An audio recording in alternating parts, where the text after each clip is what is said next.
Hoy quiero iniciar esta serie de mensajes que yo le titulé Recorriendo el Velo. Mensajes basados en el libro de Apocalipsis, y hoy vamos a iniciar con un mensaje nada más del capítulo 1. Después vamos a tratar de abarcar más capítulos del libro de Apocalipsis. Son más de 20 capítulos los que tiene el libro de Apocalipsis, pero hoy nos vamos a centrar en el capítulo 1. Y a este mensaje yo le titulé mensaje número 1, la revelación de Jesucristo. Deje darle algunos datos generales acerca del libro de Apocalipsis. El libro de Apocalipsis se escribe más o menos en el año 95 y 96 después de Cristo. Lo escribió el apóstol Juan, cuando Juan estaba exiliado en la isla de Patmos, ahí en el mar Egeo. En ese entonces, cuando Juan escribió el libro de Apocalipsis, el emperador de Roma era Domiciano. Antes de Domiciano estuvo un emperador, Nerón, que fue el que mandó a incendiar Roma y le echó la culpa a los cristianos. Por eso hubo persecución y aniquilamiento de cristianos en la primera era. Bien, Apocalipsis, precisamente el significado de la palabra Apocalipsis es recorrer el velo. Usted y yo somos personas sensoriales. Percibimos el mundo por medio de los 5 sentidos. La Biblia dice que esa es la parte de nuestro cuerpo mediante la cual nosotros percibimos el mundo, ¿verdad? Pero resulta que nosotros estamos constituidos por cuerpo, por alma y por espíritu. En el alma está nuestra mente, nuestras emociones, nuestros pensamientos, nuestros sentimientos, nuestra voluntad está en el alma. Y el espíritu es lo más profundo que tenemos nosotros. Y el espíritu es la parte de nosotros que nos permite conectarnos con Dios. Entonces, cuando tú y yo escudriñamos las Escrituras, y más este libro de Apocalipsis, tenemos que hacerlo de una manera profunda, de una manera espiritual. Si nosotros como personas, como seres humanos, ¿verdad?, tratamos de dejar la interpretación del libro de Apocalipsis a nuestro entendimiento, a nuestro razonamiento, a nuestra mente, lo estamos tratando de entender con el alma, pero tenemos que ir un paso un poco más allá, tenemos que ir a la parte espiritual. El apóstol Pablo decía que no andábamos por vista, sino que andamos por fe. Y el apóstol Pablo se refería precisamente de trasladarnos del mundo sensorial al mundo espiritual, al de la fe. Hebreos capítulo 11 dice que la fe es la certeza de lo que se espera y la convicción de lo que no se ve. Entonces, para escudriñar y discernir las cosas espirituales, nosotros tenemos que hacerlas con el Espíritu. Y para que nosotros podamos visualizar lo que Dios nos revela por medio de su palabra, tenemos que hacerlo con un enfoque espiritual. La Biblia recorre la cortina del Apocalipsis para mostrarnos y revelarnos la realidad de los misterios que vienen en la palabra de Dios. Recorre el velo este libro de Apocalipsis para que nosotros podamos entrar en un nivel de entendimiento espiritual. Cuando tú y yo hemos nacido de nuevo y hemos recibido a Jesucristo como nuestro Señor y Salvador, dice la palabra de Dios que el Espíritu Santo nos sella para el día de nuestra redención y que desde ese momento entra a habitar en nosotros. La parte espiritual que estaba muerta se despierta. Por eso Jesús le dijo a Nicodemo, te es necesario nacer de nuevo. Y cuando le hablaba de un nuevo nacimiento, le estaba hablando del nacimiento espiritual. ¿Por qué le estoy diciendo todo esto? Porque el Apocalipsis está cerrado al entendimiento del hombre natural, pero está abierto al entendimiento del hombre espiritual. Con esto yo quiero decirte que para el hombre natural, las cosas del espíritu son locura. Y para el hombre espiritual, las cosas del espíritu son vida. Amén. Entonces tú y yo tenemos que entender esto. Ahora, nosotros tenemos que pasar a que el libro de Apocalipsis está segmentado en 3 grandes partes. Primero, la primera parte es la visión de Jesucristo, que es de lo que vamos a predicar el día de hoy, y eso está en el capítulo número 1. Viene en ese capítulo 1 la salutación, el saludo que hace el apóstol Juan, y viene Jesucristo como eje central del libro de Apocalipsis, ¿sí? La segunda parte, si puedes cambiar la diapositiva. La segunda parte son los mensajes a las 7 iglesias, que eso pretendo darlo en el siguiente mensaje. El contenido del libro está segmentado en una segunda parte, que son los mensajes a las 7 iglesias, que son el capítulo 2 y el capítulo 3 de Apocalipsis. Lo que Cristo requiere de la iglesia. En ese entonces, cuando Juan escribió el libro de Apocalipsis, existían estas iglesias físicamente. Pero este mensaje también quedó para la iglesia histórica, en los diferentes periodos de la historia, cómo se ha comportado la iglesia. Pero también nos hace una revelación del estado actual de la iglesia, que es el cuerpo de Jesucristo. Todos los que han nacido de nuevo, los que han sido comprados con la sangre del Cordero, los que han venido a lavarse al río de agua viva. Ahí está ese mensaje para las iglesias. Y ahí tenemos, por ejemplo, que la iglesia de Éfeso enfatizó el amor a Dios. En la iglesia de Esmirna, la firmeza en el sufrimiento. La iglesia en Pérgamo, ser verdad en medio de las tinieblas. La iglesia de Tiatira, vivir en santidad, sobre la santidad. La iglesia de Sardis, la realidad espiritual que se estaba viviendo. La iglesia en Filadelfia le dio una visión, y la iglesia en Laodicea una entrega total. Entonces, esa es la segunda parte de la sección en la que está dividido el libro de Apocalipsis, ¿de acuerdo? Entonces, la primera parte es la revelación de Jesucristo, la segunda parte es el mensaje a la iglesia mediante las 7 iglesias que existían en el Asia Menor en ese entonces, y la tercera parte está del capítulo 4 al capítulo 22, que son las cosas que han de suceder después. Si nosotros lo hacemos de manera cronológica, la primera parte es la consumación de los tiempos. A través de la venida de nuestro Señor Jesucristo empezó a correr el reloj de Dios. En la venida de nuestro Señor Jesucristo vino a marcar la semana 69 de la profecía de Daniel. Y la semana 70 es la última semana de la tribulación y de la gran tribulación que está por iniciar. Entonces ahí estamos hablando de la revelación de las cosas que ya son. Y ahora el mensaje a las 7 iglesias es el presente, digámosle así. Y luego el mensaje de las cosas que han de venir del capítulo 2 al capítulo 4 al capítulo 22.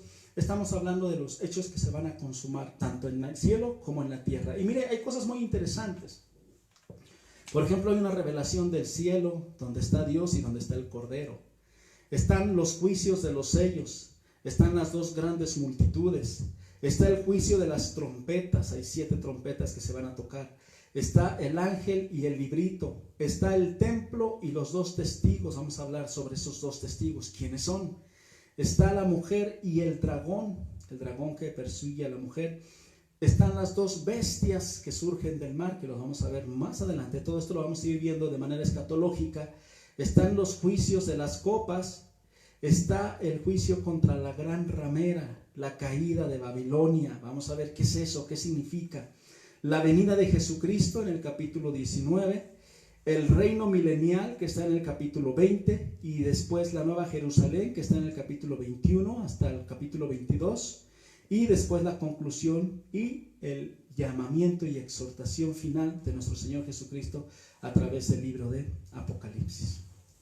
Bien, ahora déjeme decirle que este libro de Apocalipsis, como muchos libros de la Biblia, ¿verdad? Antes no se tenía copia de las Escrituras, ¿verdad? Se iban coleccionando, cada congregación tenía una copia y las hacían circular y las leían en medio de las reuniones, en los servicios.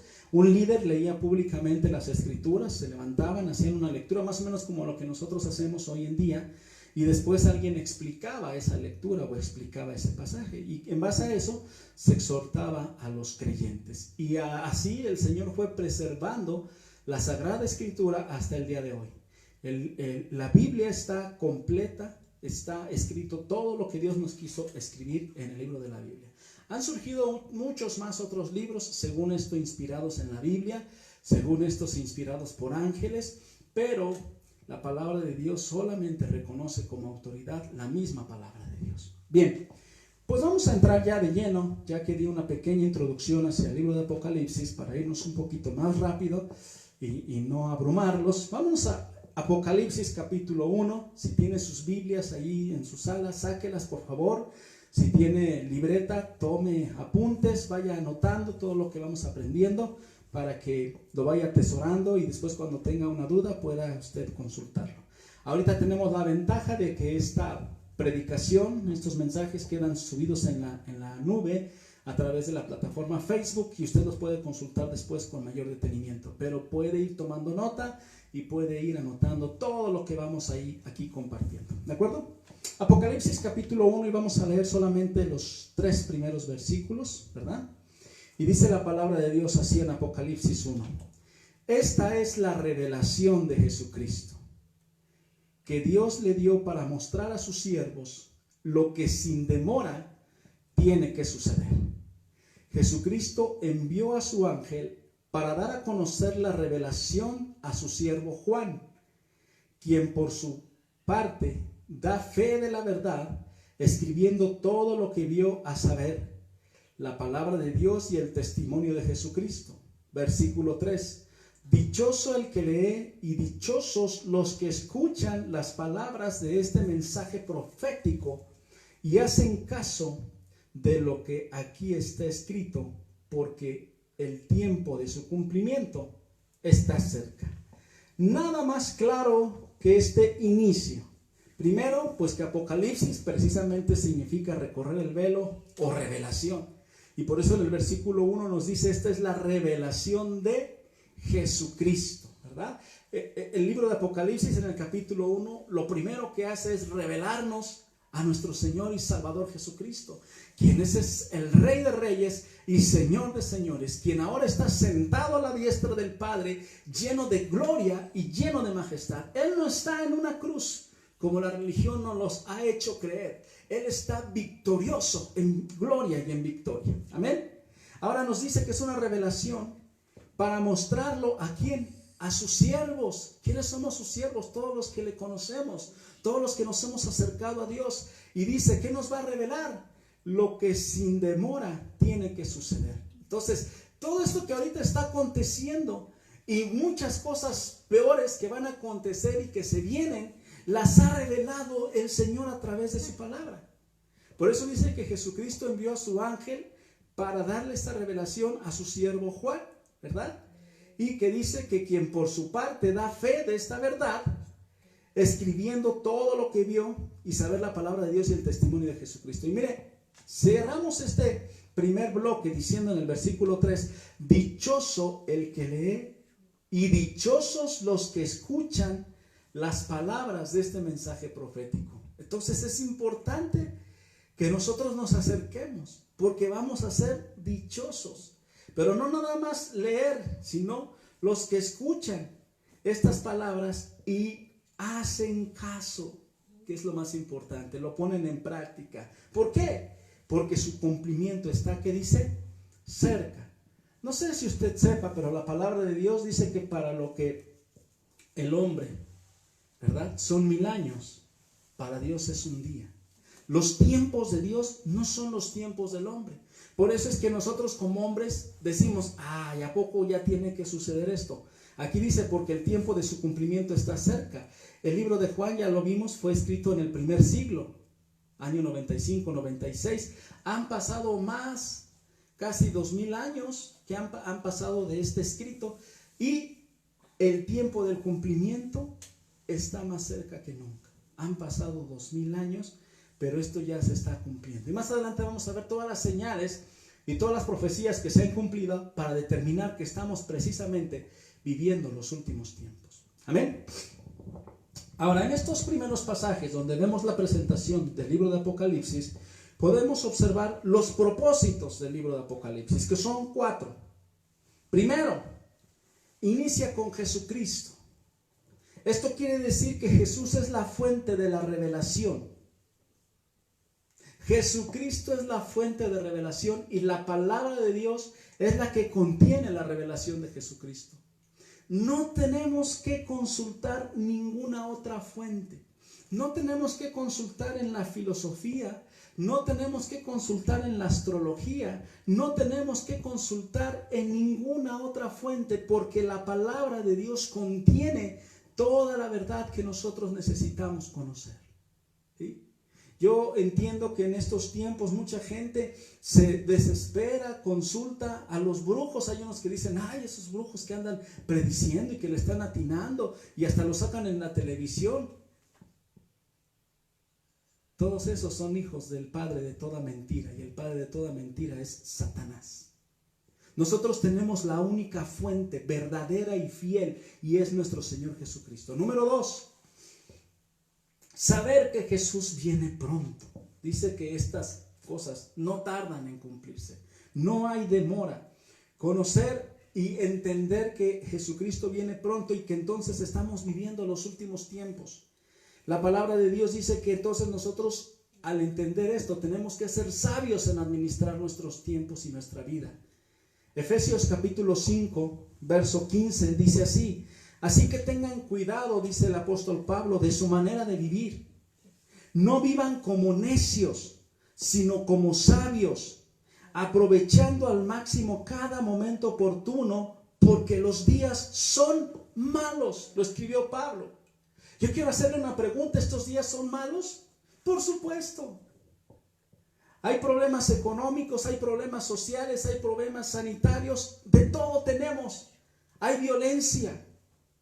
Entonces estos días son malos, y estos días tú y yo los tenemos que vivir con sabiduría, aprovechándolos al máximo, entendiendo que entre más se multiplique la maldad, que entre más están apareciendo todo lo que estamos viendo, los tiempos son más cortos. Colosenses capítulo 4, verso 5, también el apóstol Pablo nos anima y nos dice: compórtense sabiamente con los que no creen en Cristo, aprovechando al máximo cada momento oportuno. ¿Qué quiere decir esto?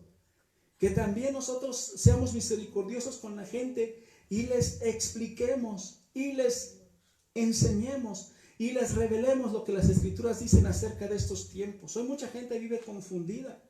Se está hablando mucho de que ya no vamos a regresar a la normalidad que teníamos antes. Todo el mundo está hablando en todos lados de la nueva normalidad. Yo más adelante le voy a hablar cuál es esa nueva normalidad. La nueva normalidad es el nuevo orden mundial. ¿Sí? Bien. Entonces debemos de redimir el tiempo. Ese es el segundo propósito. No dormirnos en nuestros laureles. ¿Verdad? Yo sé que la tercera parte de nuestra vida la pasamos durmiendo, dice, de las 24 horas del día, por lo menos debemos de dormir 8 horas. Algunos duermen más, algunos duermen menos. Pero aquí la Biblia está hablando de que nosotros aprovechemos el tiempo, que seamos sabios. El tercer propósito por el cual se escribe el libro de Apocalipsis es el propósito histórico, para que nosotros sepamos que Dios tiene control de la historia. Todo lo que ha acontecido alrededor de los años, alrededor de las edades, Dios lo tiene contemplado. Los imperios que surgieron en la antigüedad están profetizados en el libro de Daniel y se cumplieron esos tiempos, esos imperios.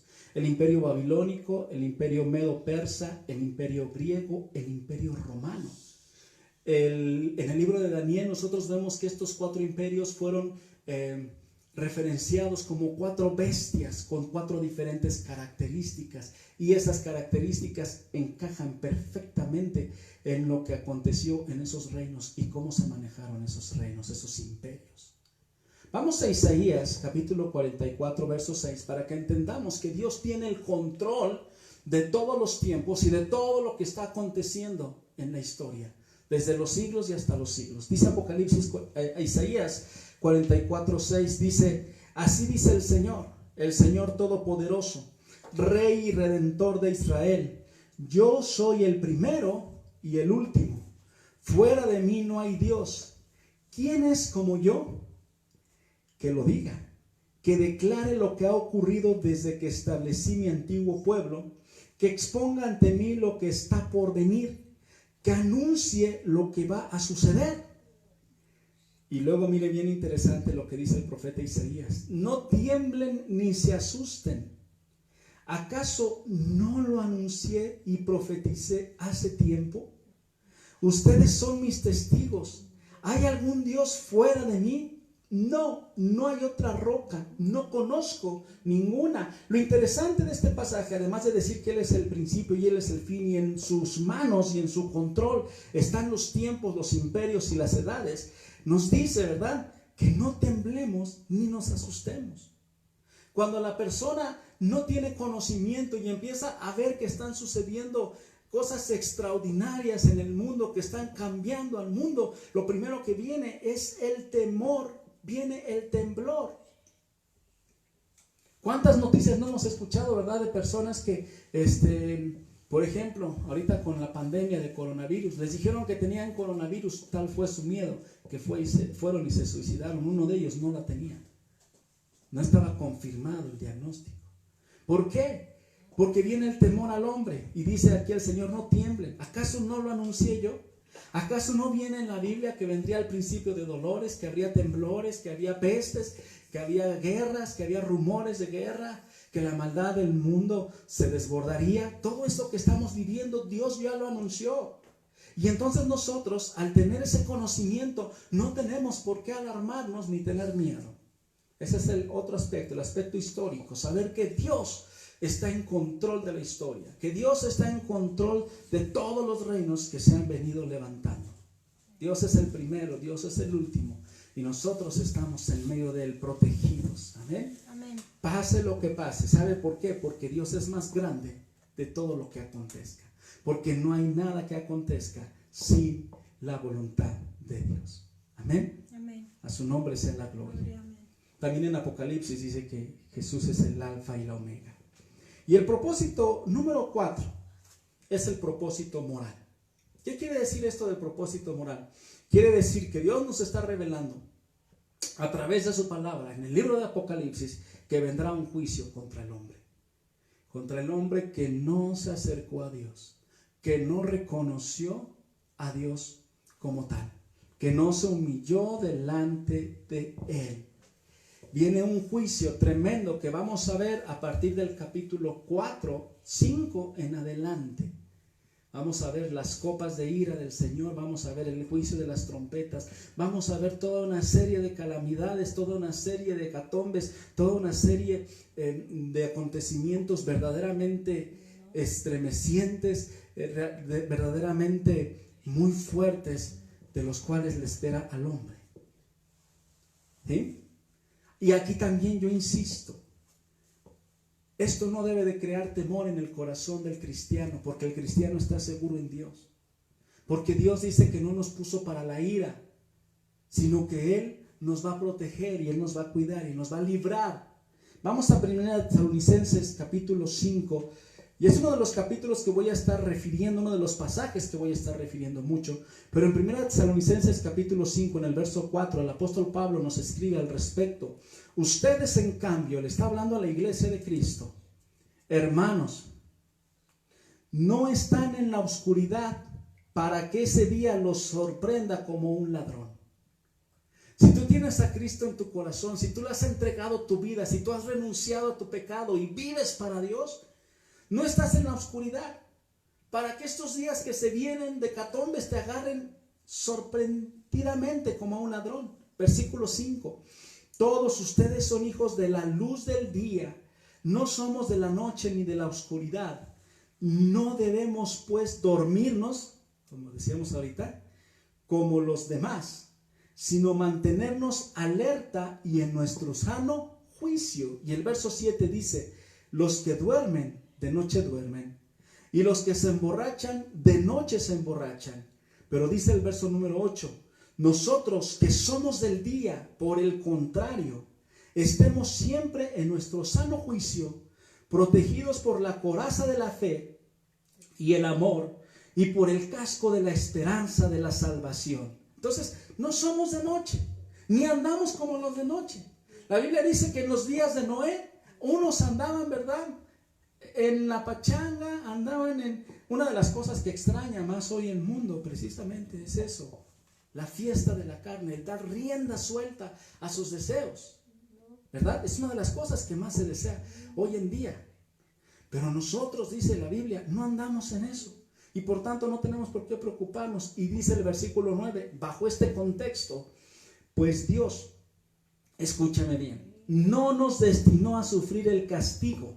Para eso no fuimos creados, sino a recibir la salvación por medio de nuestro Señor Jesucristo. ¿De acuerdo? Entonces, esto también, al entender que efectivamente el libro de Apocalipsis fue escrito para describir el castigo que viene sobre la humanidad, nosotros no tenemos por qué angustiarnos, ¿verdad? Porque nosotros andamos en la luz y no andamos en las tinieblas. Vamos a cambiar de pasaje ahora. Romanos capítulo 5, verso 9 dice: y ahora que hemos sido justificados, dice Pablo, por su sangre, ¿verdad? Y con cuánta más razón por medio de él seremos salvos del castigo ¿de quién? De Dios, dice Pablo. Este castigo que está aquí en Apocalipsis, que habla de un juicio tremendo, no es para los hijos de Dios. Porque si cuando éramos enemigos de Dios, dice, fuimos reconciliados con él mediante la muerte de su hijo, con cuánta más razón, habiendo sido reconciliados, seremos salvados por su vida. Amén. Y aquí hay algo bien interesante. Hace unos domingos yo predicaba que te pusieras de acuerdo con tu enemigo en el camino. En otras palabras, que te entregaras a Cristo antes de que todas estas cosas se desaten al 100%.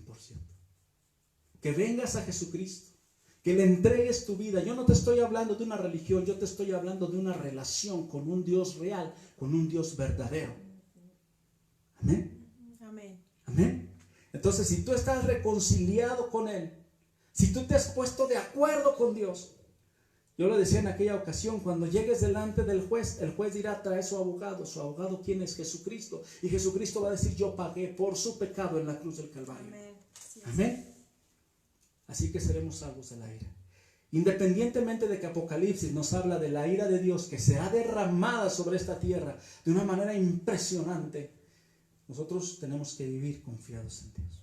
Amén. Amén. Apocalipsis 3:10 también nos dice: ya que has guardado mi mandato de ser constante, dice el Señor, le dice a la iglesia, eso lo vamos a ver igual más adelante, yo por mi parte, dice el Señor, te guardaré de la hora de tentación que vendrá sobre el mundo entero para poner a prueba a los que viven en la tierra. Amén. Entonces, Él nos va a guardar. Nosotros hemos guardado, hemos sido constantes, le hemos buscado, estamos bajo su cobertura. En aquel día Él nos va a guardar. Amén. Entonces vamos avanzándole un poco más. En estos primeros 3 versículos de Apocalipsis hemos visto la presentación nada más, ¿verdad?, de Jesucristo. El propósito del libro de Apocalipsis, ¿verdad? Los propósitos que se tienen, primero, pues que Jesucristo es la fuente. Segundo, que ya viene pronto. Tercero, el propósito histórico de decirnos todo lo que va a acontecer. Y número 4, ¿verdad?, el propósito moral, que vendrá un castigo sobre esta tierra, que vendrá un castigo sobre los moradores de la tierra. Pero algo bien importante, que nosotros, si estamos bajo su cobertura, no pasaremos por ese castigo. Amén. Ahora vámonos al capítulo 4, versículo 4 de Apocalipsis 1. Ahí está en la pantalla, pero también sígame con su vista, por favor. Dice: yo, Juan, escribo a las 7 iglesias que están en la provincia de Asia. Gracia y paz a ustedes de parte de aquel que es, y que era, y que ha de venir, y de parte de los 7 espíritus que están delante de su trono, y de parte de Jesucristo, el testigo fiel, el primogénito de la resurrección, el soberano de los reyes de la tierra, al que nos ama y que por su sangre nos ha librado de nuestros pecados, al que ha hecho de nosotros un reino, sacerdotes al servicio de Dios su Padre. A Él sea la gloria y el poder por los siglos de los siglos. Amén. Aquí volvemos a ratificar el apóstol Juan por medio del Espíritu Santo y lo que nuestro Señor Jesucristo le reveló. Él vuelve a decir: yo escribo, ¿a quién? A la iglesia. El mensaje de Apocalipsis, se lo decía yo al principio, es un mensaje para la iglesia. Los que no son nacidos de nuevo van a decir: eso es una fábula, esas son puras tonterías. Para el hombre natural las cosas de Dios son locura, pero para nosotros es poder de Dios. Amén. Amén. Y aquí está ratificando, dice: escribe a las 7 iglesias de parte de los 7 espíritus. Vamos a ver cuáles son esos 7 espíritus ahorita de manera muy rápida y muy breve. Y de parte de Jesucristo, el testigo fiel, el primogénito de la resurrección, es decir, Jesucristo ya resucitó.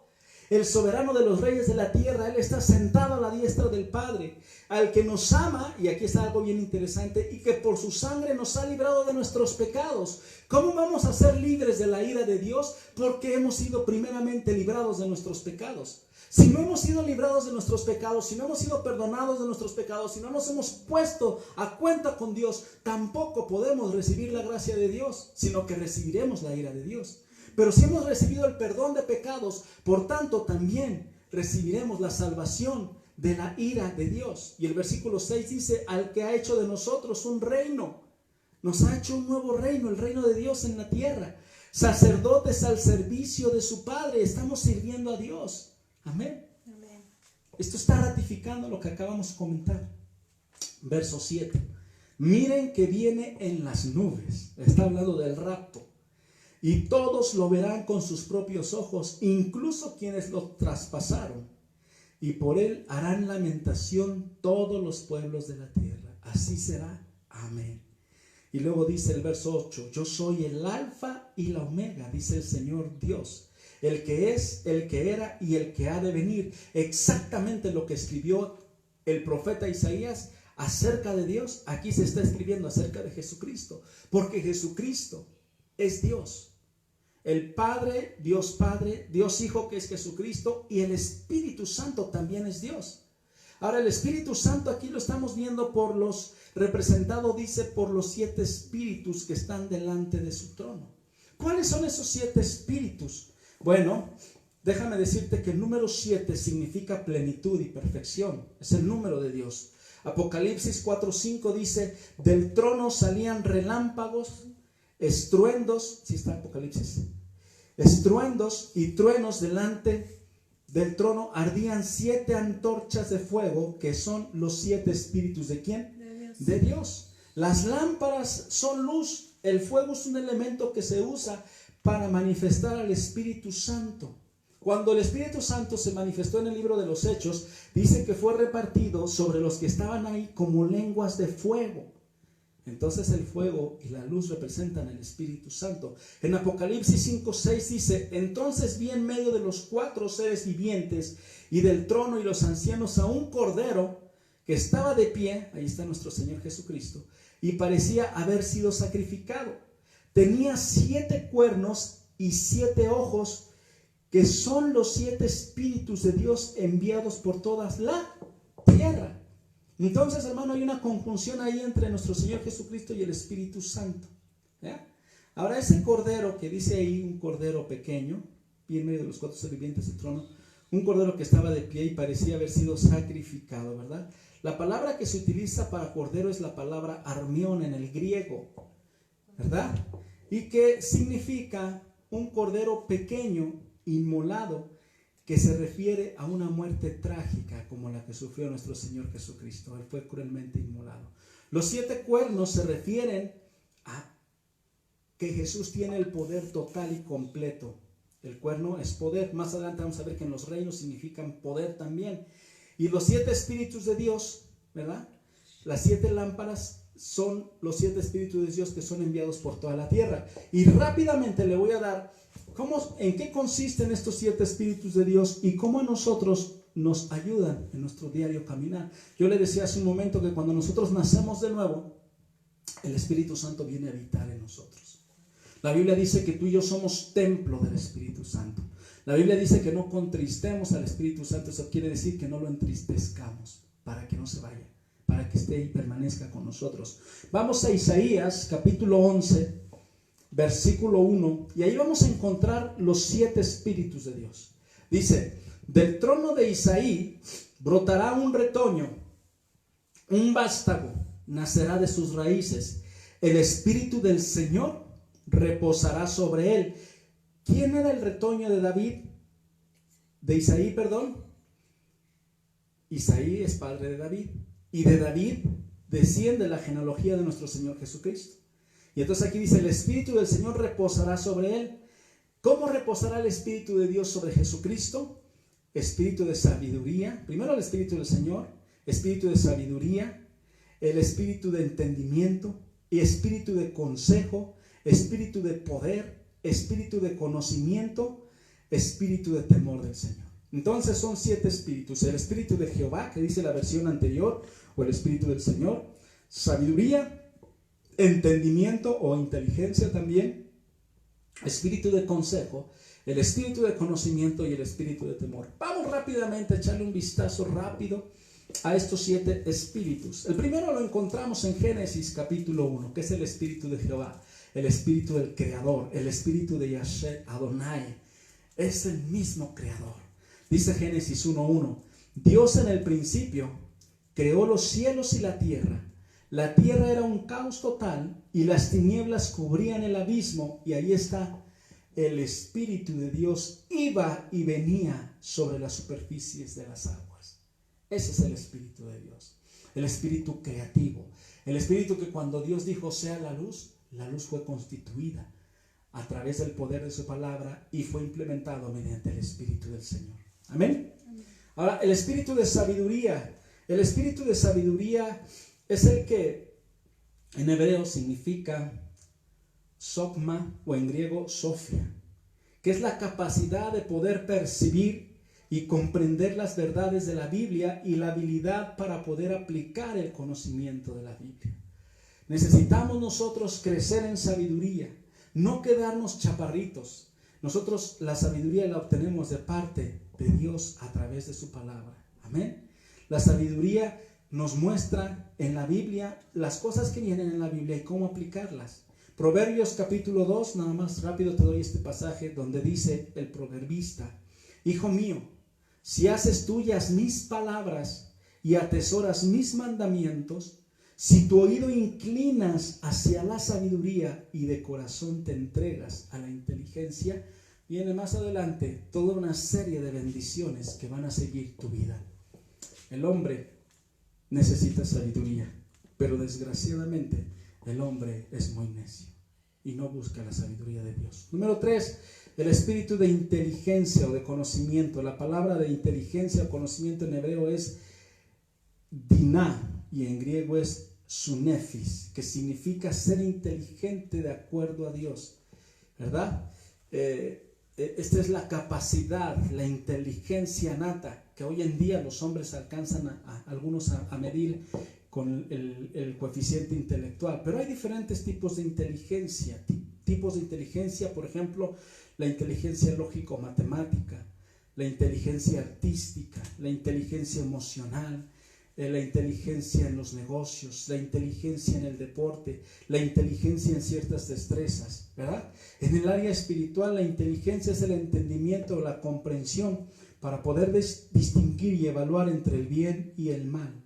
La capacidad para escoger lo mejor en cada situación determinada, lo que nos conviene de acuerdo a Dios. Eso es ser inteligentes en el ámbito espiritual. En la Biblia hay ejemplos de personas inteligentes, pero uno de ellos es muy sobresaliente. Daniel, capítulo 1, verso 8 dice: pero Daniel era muy inteligente. ¿Sabes por qué? Porque se propuso en su corazón no contaminarse con la comida y el vino del rey. Así que le pidió al jefe de los oficiales que no lo obligara a contaminarse. Nosotros sabemos que Daniel propuso y determinó no contaminarse y decidió entre el bien y el mal, y él decidió el bien. Había sido llevado cautivo a Babilonia y era llevado para convivir con el rey. Y cualquiera, ¿verdad? Imagínense, Babilonia era el reino floreciente, era la potencia mundial. Tenía los mejores manjares, tenía los mejores vinos, las mejores mesas. Era algo realmente extraordinario. Hoy en día, cualquier joven, qué menso fue Daniel. No se aprovechó de todo lo que le ofrecían. Aquí dice que él propuso en su corazón no contaminarse con la comida del rey.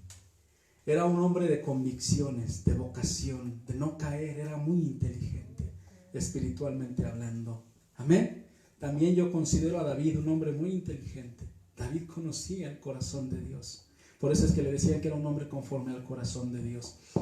Daniel 1:17 nos dice, a estos 4 jóvenes, no solo Daniel, sus amigos también, dice que Dios, por esa decisión, por esa inteligencia que decidieron tener, los dotó de sabiduría, además de inteligencia para entender toda clase de literatura y ciencia. Es decir, que eran tremendos científicos y literarios. Además, Daniel podía entender toda la visión y todo sueño. Él interpretaba los sueños, ¿se acuerda? Bueno, más adelante vamos a hablar un poquito más fuerte de Daniel, porque Daniel dejó los escritos proféticos más profundos de las cosas escatológicas. Él escribió prácticamente la historia universal, porque le fue revelada de parte de Dios, el surgimiento de los imperios, y también escribió mucho acerca del anticristo y escribió mucho acerca de los tiempos finales. Daniel, junto con Apocalipsis y junto con Mateo 24, son los pasajes centrales para poder interpretar el libro de Apocalipsis. ¿Amén? Bueno, espíritu de consejo, número 4. En hebreo es la palabra etza, en griego es boul, griego, consejo. Cuando nos convertimos a Cristo, Dios nos quiere dar sabiduría e inteligencia, pero también quiere aconsejarnos en todas las decisiones que tomemos en la vida, ¿verdad? Amén. El Espíritu Santo está para guiarnos, para aconsejarnos y para poder ayudarnos a caminar en el camino y tomar las mejores decisiones. El espíritu de consejo significa tomar consejo de Dios de todo lo que hacemos.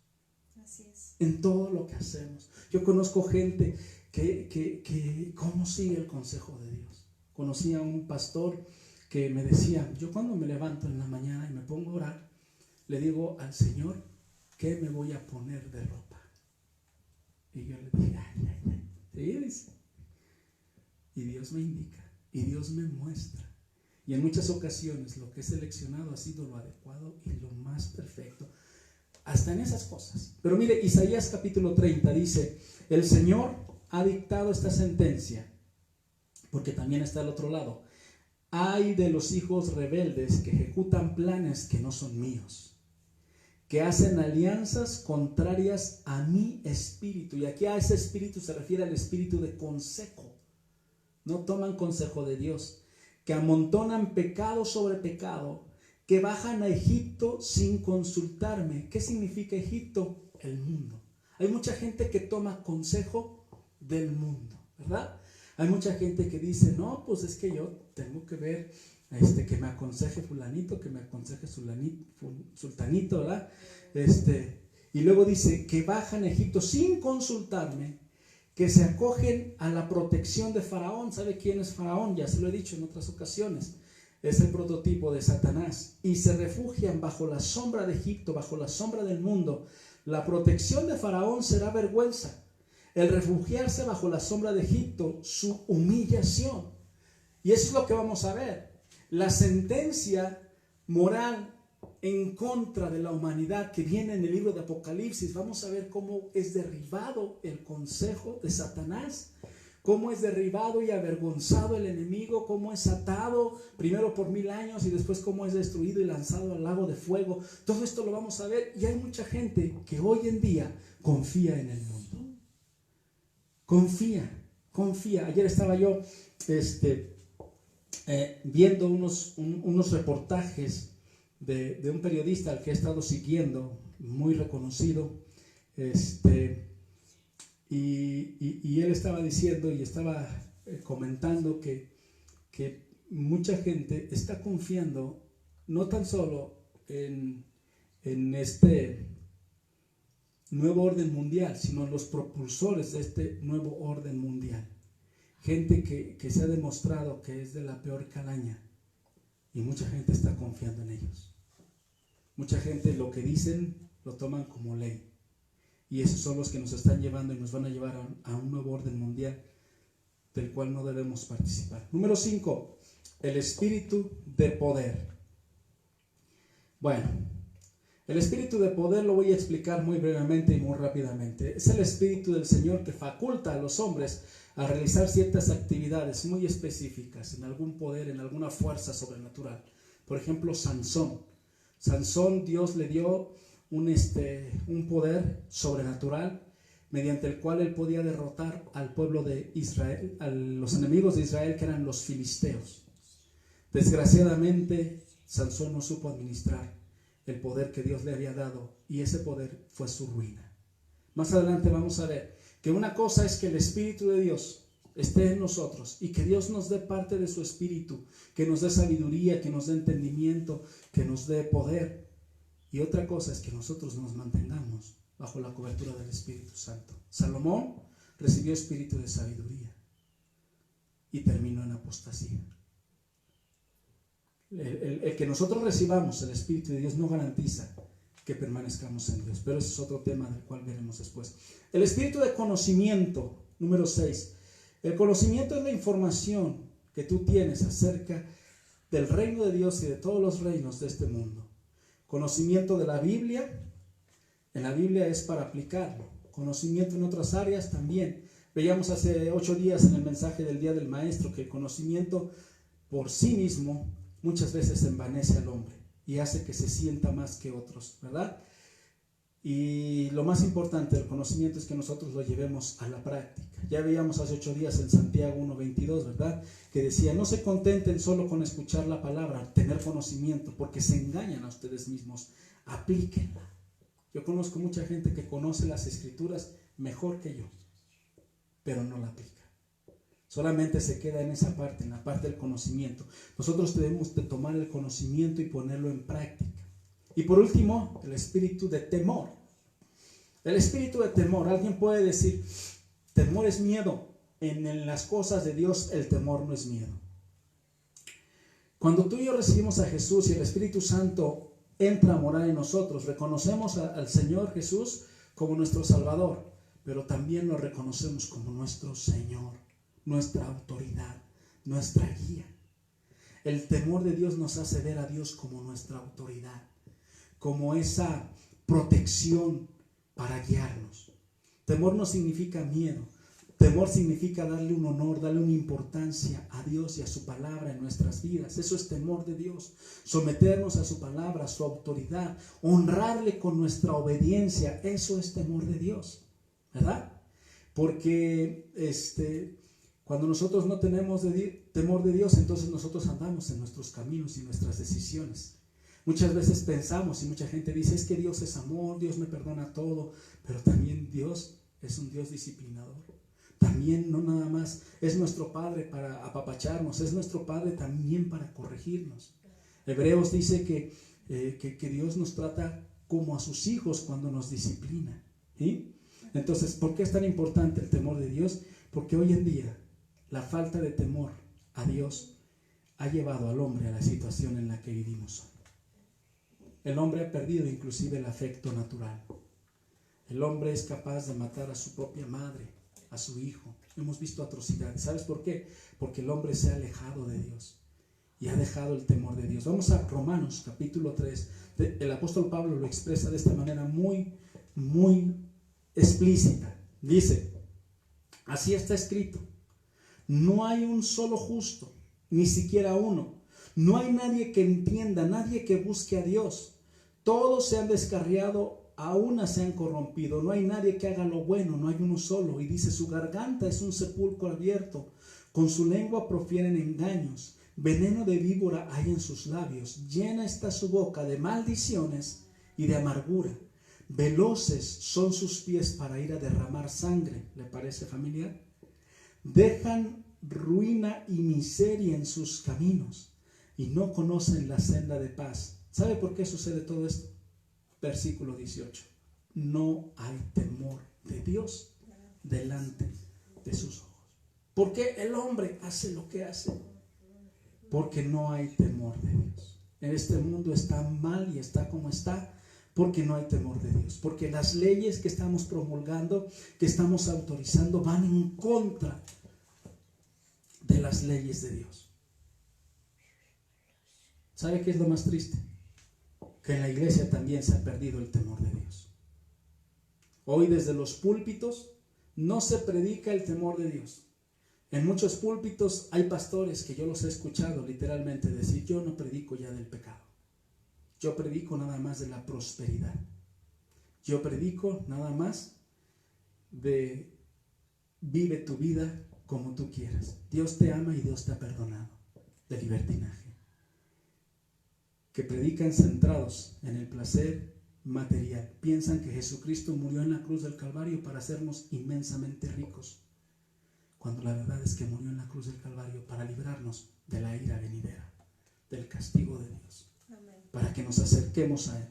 No hay temor de Dios. Yo todavía tengo muy clara en mi mente el comentario de un siervo que cayó y que en algún momento le preguntaron: oye, ¿y por qué? ¿Por qué fallaste? ¿Por qué caíste? ¿Dejaste de amar a Dios? Y fíjese lo que él contestó: jamás en mi vida he dejado de amar a Dios. Lo amo con todo mi corazón. Dejé de temerle. Ese fue mi error. Dejé de honrarle. Dejé de obedecerle. Dejé de considerarle mi máxima autoridad. El espíritu de temor nos mantiene en la cobertura de Dios. Nos hace ser obedientes. No es tenerle miedo a Dios, es considerar nuestra guía, nuestro rector. Vamos al siguiente bloque, al tercer y último bloque del libro de Apocalipsis. Mi Biblia dice: alguien semejante al Hijo del Hombre, en el versículo 9, capítulo 1, verso 9 de Apocalipsis. ¿Está usted conmigo? Bien. ¿No se han dormido? No. Qué bueno. Si hace alguien se durmió por ahí en la sala, estaba bien acomodado en el silloncito, dele un codazo y dígale: ya vamos a entrar en la tercera parte del mensaje. Alguien semejante al Hijo del Hombre, Apocalipsis 1:9, dice así: yo, Juan, hermano de ustedes y compañero en el sufrimiento en el reino y en la perseverancia que tenemos en unión con Jesús, estaba en la isla de Patmos por causa de la palabra de Dios y del testimonio de Jesús. En el día del Señor vino sobre mí el Espíritu y oí detrás de mí una voz fuerte como de trompeta que decía: escribe en un libro lo que veas y envíalo a las 7 iglesias: a Éfeso, a Esmirna, a Pérgamo, a Tiatira, a Sardis, a Filadelfia y a la Odisea. Me volví para ver de quién era la voz que me hablaba, y al volverme vi 7 candelabros de oro. Gloria a Dios. En medio de los candelabros estaba alguien semejante al Hijo del Hombre, vestido con una túnica que llegaba hasta los pies y ceñido con una banda de oro a la altura del pecho. Su cabellera lucía blanca como la lana, como la nieve, y sus ojos resplandecían como llama de fuego. Sus pies parecían bronce al rojo vivo en un horno, y su voz era tan fuerte como el estruendo de una catarata. En su mano derecha tenía 7 estrellas, y de su boca salía una aguda espada de 2 filos. Su rostro era como el sol cuando brilla en todo su esplendor. Al verlo caía a sus pies como muerto. Pero él, poniendo su mano derecha sobre mí, me dijo: no tengas miedo. Yo soy el primero y el último, y el que vive. Estuve muerto, pero ahora vivo por los siglos de los siglos, y tengo las llaves de la muerte y del infierno. Escribe pues lo que has visto, lo que sucede ahora y lo que sucederá después, lo que comentábamos, el propósito histórico. Esta es la explicación del misterio de las 7 estrellas que viste en mi mano derecha y de los 7 candelabros de oro. Las 7 estrellas son los ángeles de las 7 iglesias, y los 7 candelabros son las 7 iglesias. ¡Wow! ¡Qué hermosa visión tuvo Juan!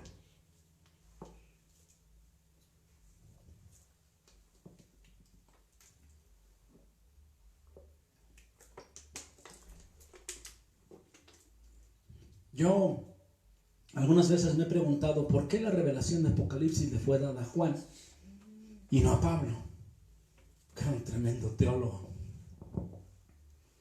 ¿Por qué no le fue dada a Pedro,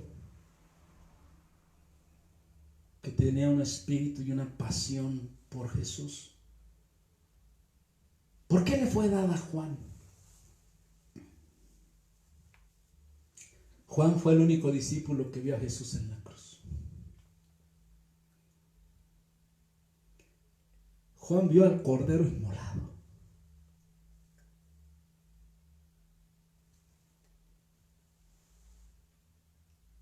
Juan vio traspasadas sus manos, abierto su costado.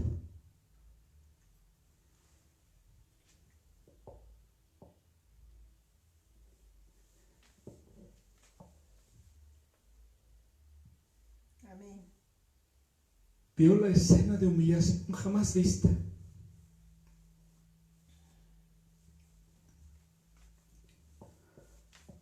Pero también vio la exaltación de su maestro. ¿Por qué Jesús le dice el que había muerto? Porque tú me viste en la cruz, pero ahora estoy a la diestra del Padre. Características muy contrarias a las que Juan vio en la cruz. Y yo por eso pienso y creo que Juan recibió esta revelación. Él estuvo al pie del madero y él vio a Jesús en su gloria y en su esplendor. Amén. Amén. Cierro este paréntesis que a mí me llena de emoción. Y me emociona más que estamos cada vez más cerca de verle cara a cara, de ver su resplandor, de ver su gloria. Lo vamos a ver y cada día estamos más cerca de verle. Dice que Juan cayó de rodillas. Y yo no creo que nadie pueda sostenerse en pie cuando vea al Rey de Reyes y al Señor de Señores, que más adelante vamos a ver cómo le vamos a ver y dónde le vamos a ver. Mire, ahí yo tengo un mapa donde está la isla de Patmos. Ahí está, ahí en el Asia Menor, es una de las tantas islas que hay en ese lugar. Y ahí está, en este mapa, que usted probablemente pueda ver en la pantalla, podemos ver ubicadas este mensaje que Dios le dio a Juan. Dijo para que se lo diera a las iglesias. Y ahí está Filadelfia, ahí está Sardis, ahí está la Odisea, ahí está Colosas, ahí están ahí está Éfeso, Esmirna, ¿verdad? Y ahí están, en este mapa están ubicadas estas regiones donde estaban las iglesias que recibirían el mensaje. Ahora, Patmos era una isla rocosa y volcánica del mar Egeo. Está a 60 kilómetros al sureste de Mileto, ¿sí? En el Asia Menor. Mide más o menos esa isla 16 kilómetros de norte a sur, una isla pequeña, y 9 kilómetros en lo más ancho de esa isla. No sé si usted ha tenido la oportunidad de ir a alguna isla. Son secciones de tierra en medio del inmenso mar, ¿no? Y son pequeñas, las recorres tú rápidamente. Nosotros en alguna ocasión fuimos de vacaciones a Cancún y fuimos a Isla Mujeres, y no me acuerdo cuál otra fuimos, y anda uno recorriéndola, alquilan unas motitos y son unas visiones extraordinarias. Bueno, en una de esas islas la tomaban los romanos, lo usaban como una especie de cárcel, como también aquí en México mucho tiempo se manejó las Islas Marías. Y bueno, en esa ocasión, ¿verdad? Según la tradición y los documentos de los historiadores, Domiciano, que era el emperador, deportó a Juan a esa isla de Patmos más o menos en el año 95-96, y su liberación, porque así lo liberaron, ocurrió 18 meses después. Pero mire cómo Dios tiene control de todo. El emperador lo mandó, ¿verdad? Lo exilió, pero el propósito era de que en esa isla él recibiera la revelación de parte de nuestro Señor Jesucristo, ¿verdad? Ahora, ¿por qué estaba ahí Juan? Bueno, Juan estaba ahí no porque, ¿verdad?, porque haya cometido algún delito, sino por causa de la persecución, por causa de la tribulación, ¿verdad? Era una presión extraordinaria la que sufrieron los discípulos. Esto no lo muestra la Biblia, pero está la tradición histórica que los discípulos murieron todos y cada uno de ellos de una forma muy espantosa, porque eran seguidores de Jesucristo. Dentro de esa tradición está que Pedro fue crucificado y él pidió ser crucificado de cabeza para no se sentía digno de morir como su Señor. Bueno, dice que estaba en el Espíritu. ¿Qué quiere decir que estaba en el Espíritu? Lo que le expliqué al principio, ¿sí? Juan era un hombre espiritual. Juan era un hombre que amaba a Dios. Juan hablaba del amor de Dios. Juan vio el amor de Dios. Juan experimentó las palabras de Jesús, experimentó la salvación de Jesús.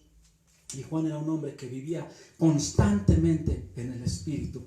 En el día del Señor, ya le he comentado por ahí cuando hablamos en el día de la resurrección, de que el día del Señor, ¿verdad? En esa época ya se había establecido como el día en que Jesucristo resucitó. Ahí fue cuando se cambió el día de adoración, porque el día de adoración la iglesia lo traía de la tradición judía, que es el Shabbat, que es el sábado, pero pasó al día de reposo, es el día del día de reposo pasó al día de la celebración, que es el día de la resurrección de nuestro Señor Jesucristo, y hay pasajes de esto, Hechos 20 y 1 Corintios 16, ¿verdad? Entonces él estaba ahí en el día del Señor, y fue cuando se le presentó esta revelación. Mire, yo puse ahí una imagen en la pantalla, a ver si la alcanza a ver, más o menos en base a lo que Juan narra en el capítulo 1, ¿verdad? Ahí esa es la visión que él tuvo. Y perdónenme, a mí me ganó la emoción, pero esa visión que Juan tuvo en la cruz, imagínense lo que él sintió, lo que él experimentó cuando vio a Jesucristo lleno de esta gloria, lleno de este esplendor. Yo me imagino algo muy hermoso. Y es algo que a mí me motiva a reflexionar en el último versículo de Apocalipsis, que dice: sí, ven, Señor Jesús, ven pronto. ¿Sí? Bueno, esa es la visión que tiene. Ahora vámonos en ver algunos de los aspectos, ¿verdad? De lo que él vio, ¿verdad? Dice que su vestidura era de lino y de oro fino, y esto representa la majestad del revelado. La majestad de Dios a través de su Hijo Jesucristo. En Daniel capítulo 10, verso 5, vamos para allá, nos está hablando de esa misma revelación, pero Daniel, ¿verdad? Inclusive se usan las mismas palabras, ¿verdad? Pero Daniel se refería al Padre. Dice Daniel capítulo 10, verso 5, y le dice: levanté los ojos y vi ante mí un hombre vestido de lino con un cinturón de oro más refinado. Entonces, la visión que tuvo Daniel en el Antiguo Testamento es la visión del Padre, y la visión que tuvo Juan es la visión del Hijo. Pero lo más interesante es que las características y propiedades del Hijo son las mismas que del Padre. ¿Sabes por qué? Porque Dios es Dios Padre y Dios es Dios Hijo, Jesucristo. Amén. Para todos aquellos que están tentados en quitarle o restarle deidad a Jesucristo, Jesucristo es Dios. El libro de Colosenses, Pablo escribió la carta de Colosenses para decirnos acerca de que Jesucristo es Dios. No es un ángel superior, no es un querubín, no es creación de Dios, es el unigénito de Dios, y las características que tiene Dios son las características que tiene Jesucristo. Un día Jesucristo le dijo a sus discípulos: ¿por qué me dicen, muéstrame al Padre? Porque los discípulos le decían, ¿verdad? Muéstranos al Padre. Y Jesús les dice: no me han visto. Si me han visto a mí, han visto al Padre. Amén. Amén. Así que ese perfil revelado, ¿verdad? En el Antiguo Testamento habla del Dios Padre, y este perfil revelado en el Nuevo Testamento habla del Dios Hijo. Amén.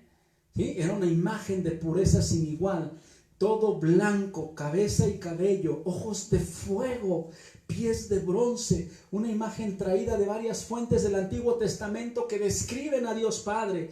Daniel, no tengo tiempo para ver tantas citas, le digo que yo me llevé más de un año en predicar el Evangelio, el libro de Apocalipsis, pero Daniel 7:9, Daniel 10:6, Ezequiel 1:7, Ezequiel 43:2, la descripción de Dios en el Antiguo Testamento es la descripción de nuestro Señor Jesucristo. Amén. Amén. Y ahí hay una tabla comparativa que yo le puse, ¿verdad? donde está la descripción que vimos ahorita en Apocalipsis y la descripción que está en el Antiguo Testamento. Dice cabeza blanca, Daniel 7:9, el anciano de días. La voz como estruendo, Ezequiel 43:2. Las 7 estrellas en su mano derecha, Job 38:31. Le digo, no tengo tiempo, pero usted anote las citas y si usted es inquieto en su casa, después empiécelas a buscar y vea cómo está perfectamente sincronizado. Isaías 49:2. Primero y el último, Isaías 44:6 y Isaías 48:12. El viviente, Josué 3:10, Salmo 42:2, Oseas 1:10. ¿Sí? Amén. ¿Qué quiere decir esto, hermano? Que Dios no se esconde. Que Dios se revela por medio de su Hijo Jesucristo. El Evangelio de Juan dice, en el principio era el Verbo y el Verbo era Dios y el Verbo estaba con Dios. Diciendo que Dios, el Verbo, es nuestro Señor Jesucristo. Y luego dice, y ese Verbo se hizo carne y habitó entre nosotros y vimos su gloria como la del unigénito del Padre. Es decir, vimos al Padre. Dios no se esconde de nosotros. Los sabios griegos llegaron a imaginar un Dios creador, pero que no tenía contacto con su creador. Todas las mitologías, ¿verdad?, de todos los pueblos y todas las religiones tienen sus dioses lejanos, inalcanzables. Cuando Jesucristo lo vieron en la cruz del Calvario, los romanos dijeron, este no es Dios. ¿Cómo es posible que un Dios esté en una cruz humillado? Dios es un Dios que se deja ver, que no se esconde. Debemos de darnos cuenta de la gran prueba de amor de Dios cuando Él se interesa por revelarnos su plan eterno, por revelarse a nosotros. Amén. Amén. Ese es nuestro Dios. Toda majestad, toda pureza, toda santidad. Amén. Amén. Dice también aquí que Él es el alfa y la omega. Alfa significa principio, omega significa fin. Él es la eternidad. Él es el primero y Él es el último. Él es la revelación de Dios escrita. Esa fue su voluntad. En la iglesia primogénita, utilizaban los símbolos griegos de alfa y omega para representarse como cristianos, como hijos del Dios Altísimo. Amén. Amén. Amén. Amén. Estoy cerrando ya este mensaje. No quiero abrumarle, pero al final de este mensaje yo quiero decirle algo bien importante. Tenemos razones para no tener temor. Amén. Jesús nos resume lo principal de su misterio para motivarnos, para que tengamos aliento, no para que tengamos temor. Si yo le voy a hablar de Apocalipsis, hay algunos que piensan, ya va a empezar a meter temor. No, al contrario. Si yo le hablo de Apocalipsis y le hablo de los juicios de Dios, es para meterle, infundirle confianza. Amén. Amén. Jesucristo estuvo muerto, pero vive. Amén. Él está a la diestra de Dios, pero volverá de una manera triunfante. Amén. Entonces nosotros tenemos muchas razones para no tener miedo. Nosotros tenemos muchas razones para entender, ¿verdad?, que Dios no se esconde de nosotros, que Dios se ha mostrado, que Dios no ha ocultado nada. En un pasaje en Isaías dice, ¿acaso no revelaré a mis siervos lo que he de hacer? Él ya nos reveló todo, ya todo está escrito. Y lo vamos a ir viendo a través de esta serie de mensajes acerca del libro de Apocalipsis. El siguiente mensaje es el mensaje a las iglesias. Agárrese bien, porque es un mensaje desafiante y es un mensaje fuerte para la iglesia de hoy. Pero después, a partir del tercer mensaje, vamos a hablar de los acontecimientos venideros, de todo lo que se espera para este desenlace, para este colapso